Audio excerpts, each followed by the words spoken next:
السلام علیکم۔ SN Islamic history میں خوش آمدید۔ بسم اللہ الرحمن الرحیم۔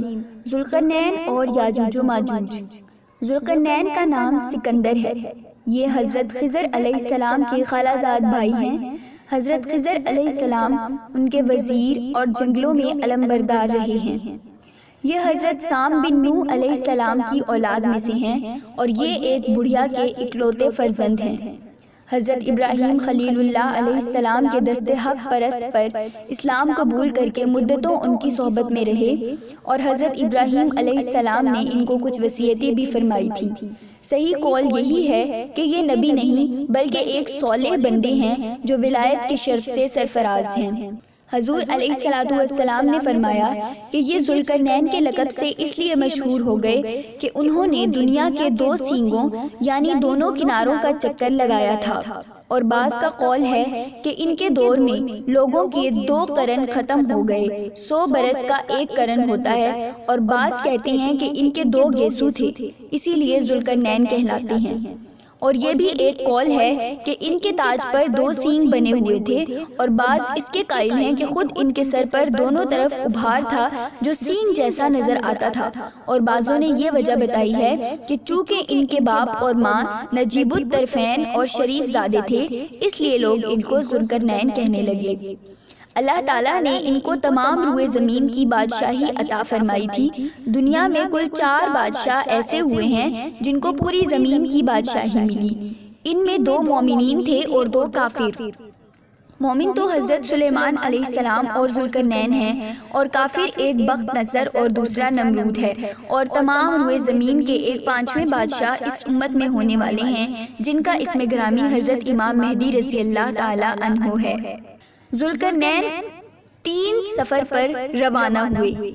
قرآن مجید میں حضرت ذوالقرنین کے 3 سفروں کا حال بیان ہوا ہے جو کہ سورہ کہف میں موجود ہے۔ پہلا سفر حضرت ذوالقرنین نے پرانی کتابوں میں پڑھا تھا کہ سام بن نوح علیہ السلام کی اولاد میں سے ایک شخص آب حیات کے چشمہ سے پانی پی لے گا تو اس کو موت نہ آئے گی۔ اس کے لیے حضرت ذوالقرنین نے مغرب کا سفر کیا تھا۔ دوسرا سفر آپ نے مشرق کا فرمایا جہاں کے سورج طلوع ہونے کی جگہ ہے، اور تیسرا سفر آپ نے شمال کی جانب فرمایا یہاں تک کہ صدین یعنی 2 پہاڑوں کے درمیان میں پہنچے تو وہاں ایک آبادی کی عجیب و غریب زبان تھی۔ ان لوگوں کے ساتھ اشاروں سے بمشکل بات چیت کی جا سکتی تھی۔ ان لوگوں نے حضرت ذوالقرنین سے یاجوج ماجوج کے مظالم کی شکایت کی اور آپ کی مدد کے طالب ہوئے۔ یہ حضرت نوح علیہ السلام کی اولاد میں سے ایک فسادی گروہ ہے اور ان کی تعداد بہت ہی زیادہ ہے۔ یہ لوگ جنگجو، خونخوار اور بالکل ہی وحشی اور جنگلی قسم کی ہیں جو بالکل جانوروں کی طرح رہتے ہیں۔ موسم ربیع میں یہ لوگ اپنے غاروں سے نکل کر تمام کھیتیاں اور سبزیاں کھا جاتے تھے اور خشک چیزوں کو لاد کر لے جاتے تھے۔ آدمیوں اور جنگلی جانوروں یہاں تک کہ سانپ، بچھو، گرگٹ اور ہر چھوٹے بڑے جانور کو کھا جاتے تھے۔ حضرت ذوالقرنین سے لوگوں نے فریاد کی کہ آپ ہمیں یاجوج ماجوج کے شر اور ان کی ایذا رسائیوں سے بچائیے، اور ان لوگوں نے اس کے عوض کچھ مال دینے کی پیشکش بھی کی۔